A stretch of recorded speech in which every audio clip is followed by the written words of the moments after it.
Bom dia, povo de Deus. Hoje é terça-feira da Semana Santa, 15 de abril. O texto de hoje está em João capítulo 13, versículos 21 a 33 e dos versículos 36 a 38.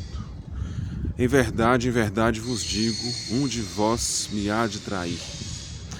Os discípulos olhavam uns para os outros sem saber de quem falava. Um dos discípulos, a quem Jesus amava, estava à mesa reclinado ao peito de Jesus. Simão Pedro acenou-lhe para dizer-lhe: Dizei-nos, de quem é que ele fala? Reclinando-se esse mesmo discípulo sobre o peito de Jesus, interrogou-o: Senhor, quem é? Jesus respondeu: É aquele a quem eu der o pão embebido.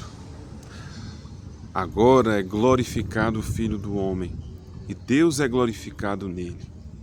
Se Deus foi glorificado nele, também Deus o glorificará em si mesmo, e o glorificará em breve.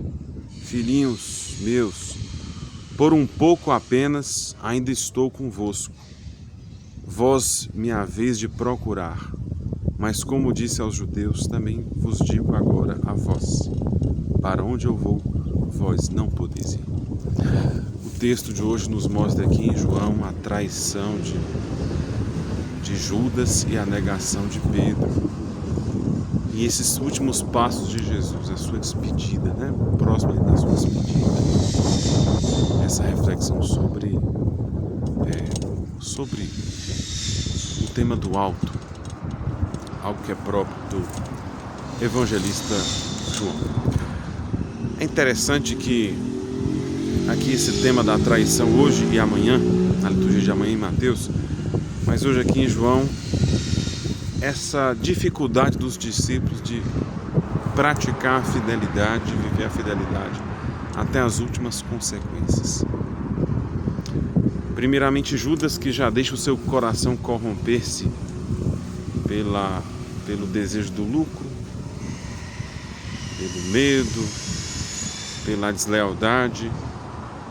E Pedro também a indiferença, o fingir conhecer o fingir desconhecer o mestre, quando estava perto também uma acusação, a possibilidade de ser morto.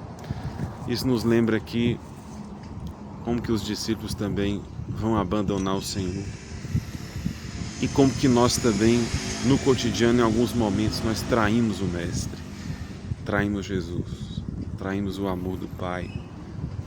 Fingimos, às vezes, que nós não pertencemos a Ele com o nosso pecado, com a nossa indiferença, com o nosso egoísmo, com a nossa camuflagem em algumas situações. Como se ser cristão fosse vantajoso apenas em alguns momentos. Mas em algumas ocasiões a gente finge que não é cristão, finge que não é de Deus, de fé, de igreja, de caminhada, para que isso não nos complique em nossas ações ali camufladas. Isso é um problema.